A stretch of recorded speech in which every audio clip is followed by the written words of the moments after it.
Alors, je m'appelle Miguel Dacosta Noguera, je suis directeur métier biodiversité chez EOD Ingénieurs Conseil. Depuis 3 ans, quasiment jour pour jour. Non, c'est une entreprise adaptée, je trouve, au questionnement environnemental. En fait, finalement, peu importe le nom, tant qu'on garde la philosophie EOD, mais le but de l'entreprise, c'est de répondre à une question environnementale, une problématique qui nous concerne tous. C'est important, oui, parce que ça laisse une totale liberté d'action. Et ça me conforte dans l'idée que si on est plus nombreux, tant qu'on est indépendant, tout va bien. Moi, vraiment, ça m'apporte de nouvelles connaissances. J'ai appris plein de nouveaux métiers en fait en arrivant chez EOD, ce qui n'était pas le cas dans mes autres boîtes. Dans les démarches études d'impact, évitement, réduire, compenser, on en a quand même beaucoup chez EOD. L'un en vallée de la chimie et l'autre du côté de la Verpillière, avec de gros enjeux écologiques et qu'on a pu mener à bien et qui ont été cités en exemple même en termes de qualité de travail et de qualité de réponse en termes de mesures évitement, réduire, compenser.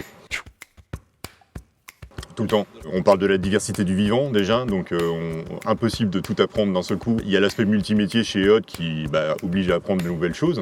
Je dis oblige parce que on a besoin de travailler ensemble. Et en fait, c'est le domaine de l'écologie, l'environnement, la biodiversité, ça évolue tout le temps parce que c'est du vivant.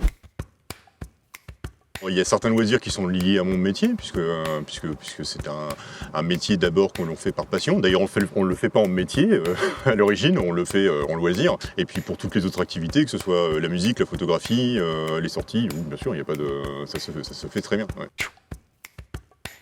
On pourrait tourner la question autrement. Quelle place l'homme devrait avoir dans le monde de demain, finalement? Et se rendre compte, on appelle ça les services écosystémiques, de ce que la nature peut apporter. Voilà, il paraît que se balader dans la nature rend plus intelligent. Repenser notre place à nous, plutôt que savoir comment se place la nature. La nature est déjà là. La principale raison, je pense, qui est outre l'innovation scientifique et la possibilité d'apprendre plein de choses serait vraiment de rentrer dans une entreprise et une équipe biodiversité dans laquelle on a une totale liberté d'expression et où on peut mettre en place des idées sans que ça prenne un temps de dingue. Merci à toi.